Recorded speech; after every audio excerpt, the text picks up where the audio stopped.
Friends, how are you? I am Shruti Harit and we will be discussing our next topic, that is our Union Legislature. Union Legislature में हमने अभी तक सारे list के बारे में पढ़ लिया है, that is Union list, state list and concurrent list. Let us start the original presentation of the Union Legislature. After independence, our constitution framers gave us a right that was called universal adult franchise. That means you can vote if you are above 18 years of age. सभी 18 years से above वाले जो लोग हैं वो सभी vote कर सकते हैं without any discrimination. And this universal adult franchise has a lot of advantages for all of us. Let us discuss about the advantages of universal adult franchise. This was a very important step after independence, because before independence we don't have lot of rights. That is why the constitution framers have already decided to give this right to the citizens of India. Let us discuss the advantages of universal adult franchise. First is right to make government. ये सभी को पता है कि universal adult franchise की वजह से ही लोगों का पार्टिसिपेशन होता है गवर्नमेंट मेकिंग में, यानी हम अपने रिप्रेजेंटेटिव्स इलेक्ट करते हैं. We have right to elect our representatives also and people keep trust in their representative. हम अपने रिप्रेजेंटेटिव्स क्यों करते हैं इलेक्ट? क्योंकि हमको उनके ऊपर ट्रस्ट होता है. हम ये सोचते हैं कि हम जिस भी रिप्रेजेंटेटिव को, जिस भी व्यक्ति को हम वोट दे रहे हैं, he will do the right decisions. He will take the right decisions for all of us and the citizens of India, for the development of the country and for the development of the people. So there are lot of advantages of universal adult franchise. हम सभी अपने representatives elect करते हैं, हम government making में अपना participation करते हैं और साथ ही हम अपने रिप्रेजेंटेटिव्स पर भी ट्रस्ट करते हैं. About the Union Legislature in detail. We have already discussed the two organs of the Union Legislature, that is the Lok Sabha and the Rajya Sabha. Actually, the Parliament is considered the Union Legislature. It is the most important organ to make laws in the country. There are two organs of Union Legislature, that are Lok Sabha and Rajya Sabha. Lok Sabha is also called the lower house of the parliament and Rajya Sabha is also called the upper house of the parliament. Lok Sabha is also the house of the people. House of the people का मतलब है क्योंकि लोग अपने representatives को elect करके लोकसभा में भेजते हैं. Those are known as MPs and that is why this is called the house of the people. And Rajya Sabha is also called the house of the states because the representatives in the Rajya Sabha comes from the states. तो जो राज्यसभा है वो upper house कहलाता है. This is called a permanent house of the parliament because the Rajya Sabha is never dissolved, but the Lok Sabha is called the lower house of the parliament. But Lok Sabha is the most powerful house in the parliament because it is considered the house of the people. But Lok Sabha dissolves after every 5 years. Let us discuss this in detail also.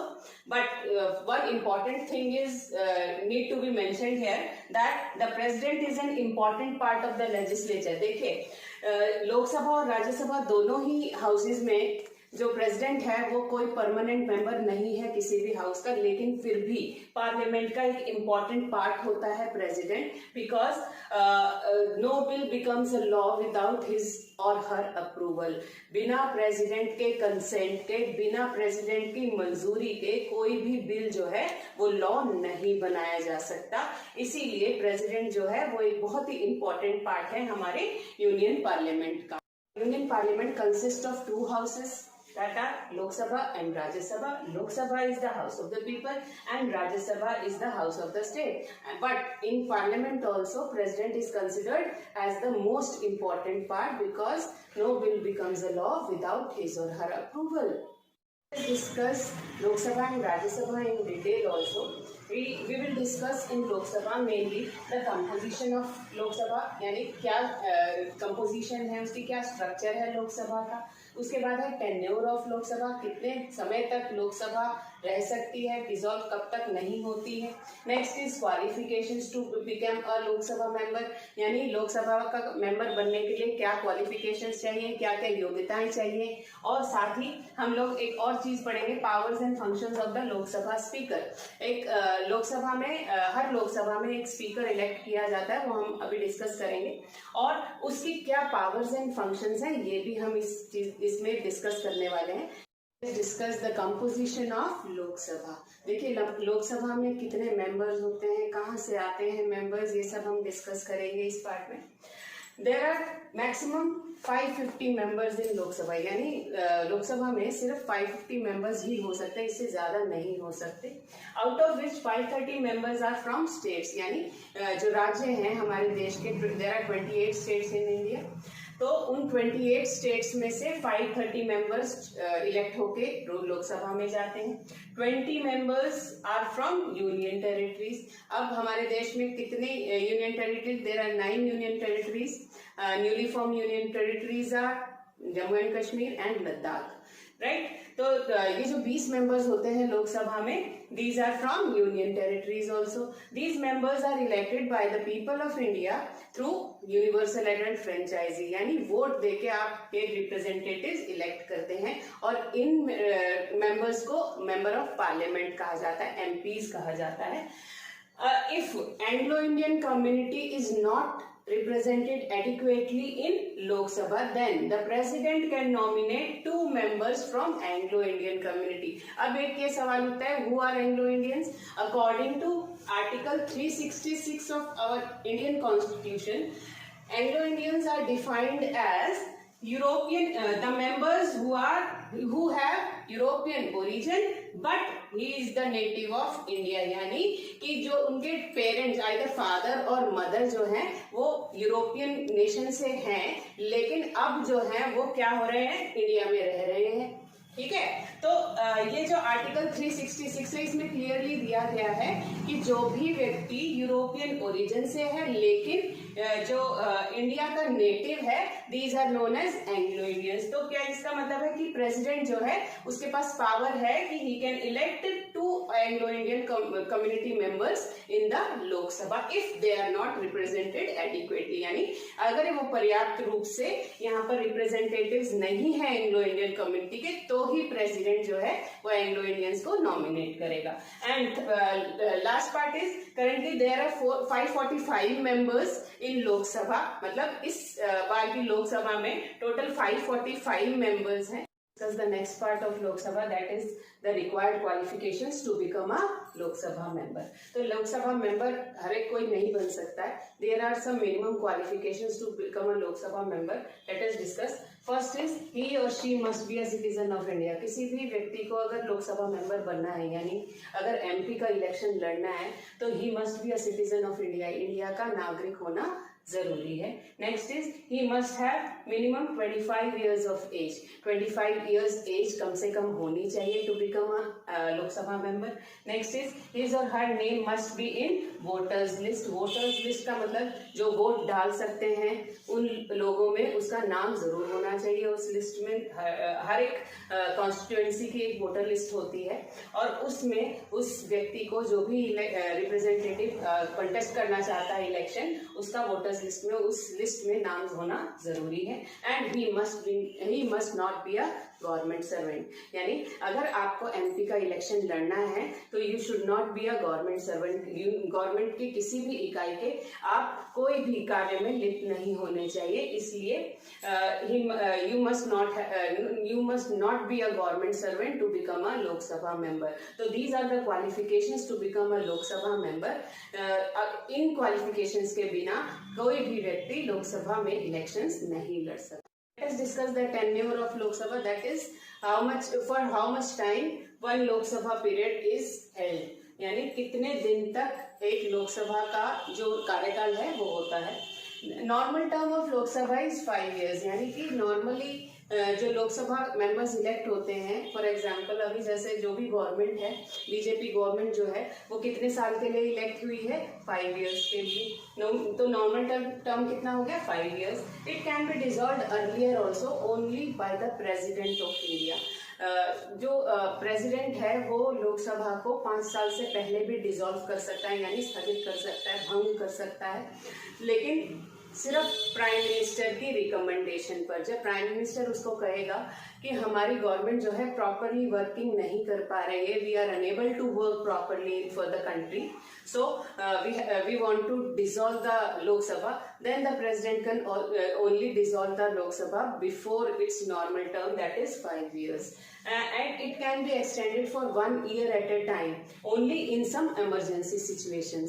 अब देखिए, अगर ऐसा होता है कभी किसी हमारे देश की किसी दूसरे नेशन के साथ लड़ाई हो रही है, या फिर हमारे खुद के इंटरनल प्रॉब्लम्स चल रहे हैं, या फिर कोई ऐसी स्थिति आ जाती है जैसे आजकल आपको पता है कि कोविड-19 का बहुत फैलाव हो रहा है, तो उस स्थिति में अगर इलेक्शंस होने होते हैं उस टाइम पीरियड के बीच, जबकि ऐसी कोई भी इमरजेंसी होती है, तो उस समय अगर चाहे प्रेसिडेंट, तो it can be extended, the Lok Sabha period can be extended for 1 year at a time. लेकिन ऐसा नहीं है कि एक साथ ही 2 साल के लिए बढ़ा दिया जाएगा, only for 1 year it can be extended by the president in some emergency situation.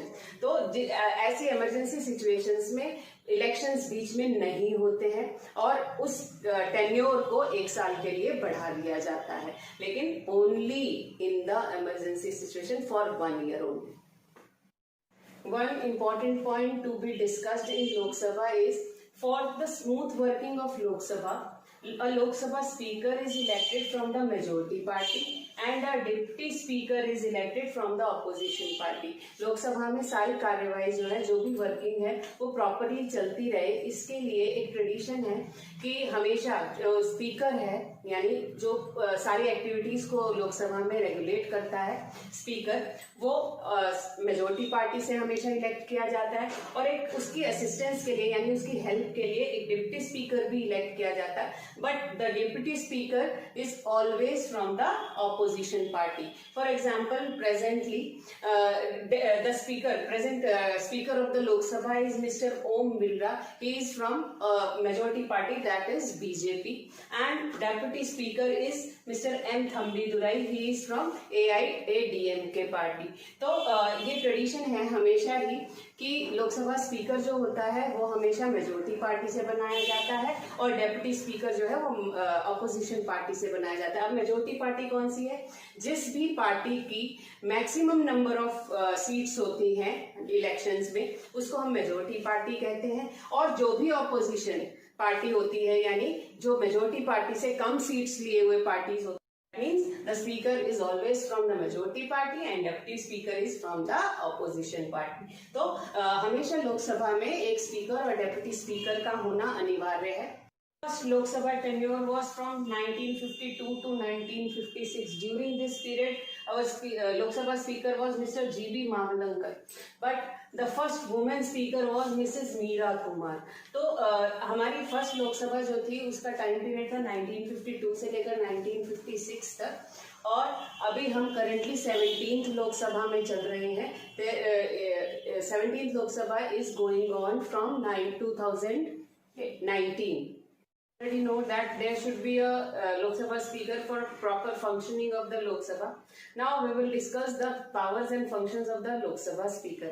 अब लोक सभा स्पीकर बन तो गया, लेकिन उसकी क्या क्या पावर्स हैं, क्या क्या फंक्शंस हैं, क्या उसको कार्य करने होते हैं, ये हम डिस्कस करेंगे। First is he presides all the meetings in the Lok Sabha. जो भी लोकसभा की प्रोसीडिंग्स होती हैं, जो भी मीटिंग्स होती हैं लोकसभा की, ही ऑलवेज प्रिसाइड्स, यानी कि उनकी अध्यक्षता जो है हमेशा लोकसभा स्पीकर ही करता है। सारी मीटिंग्स जो हैं that are addressed by the Lok Sabha speaker only.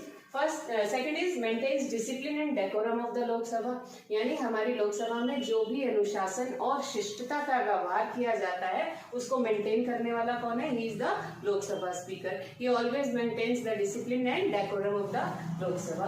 Next is he receives all the documents and petitions that are represented in the Lok Sabha. जो भी डॉक्यूमेंट्स, कोई भी पेपर्स, कोई भी बिल्स जो हैं वो अगर लोकसभा में प्रेजेंट करने these documents and petitions are received by the Lok Sabha speaker only. और कोई भी, किसी के पास भी लोकसभा में पावर नहीं है कि कोई भी डॉक्यूमेंट जो है वो रिसीव कर सके, ले सके. Next is he presides the joint sittings of both the houses. अब जॉइंट सिटिंग्स क्या है? कई बार ऐसा भी होता है कि लोकसभा और राज्यसभा दोनों की जॉइंट मीटिंग्स होती हैं.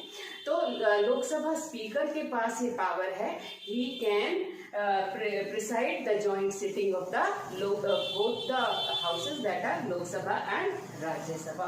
तो joint sittings प्रिसाइड करने की सिर्फ पावर किसके पास है? He is the Lok Sabha speaker. Next is he can adjourn the house if needed. अब इफ नीडेड मैंने क्यों लिखा है?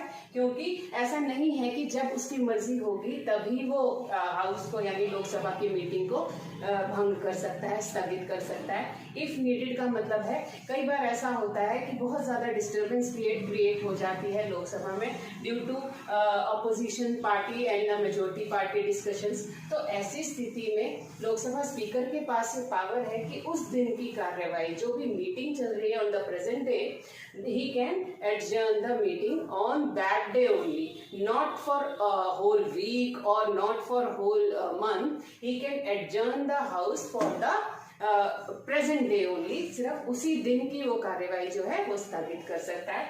और ऐसी स्थिति कई बार आ जाती है कि कई, आपने देखा होगा अगर आप टीवी देखते हैं और लोकसभा का एक प्रॉपर चैनल है और उस चैनल को अगर आप देखें तो कई बार जो मीटिंग्स होती हैं लोकसभा की उसमें लोग इतने एग्रेसिव हो जाते हैं कि लोकसभा स्पीकर को उस समय उस मीटिंग को जो है रोक देना पड़ता है. तो ऐसी सिचुएशंस में the Lok Sabha speaker can adjourn the meeting of that day. Friends, we have discussed in this video about Lok Sabha.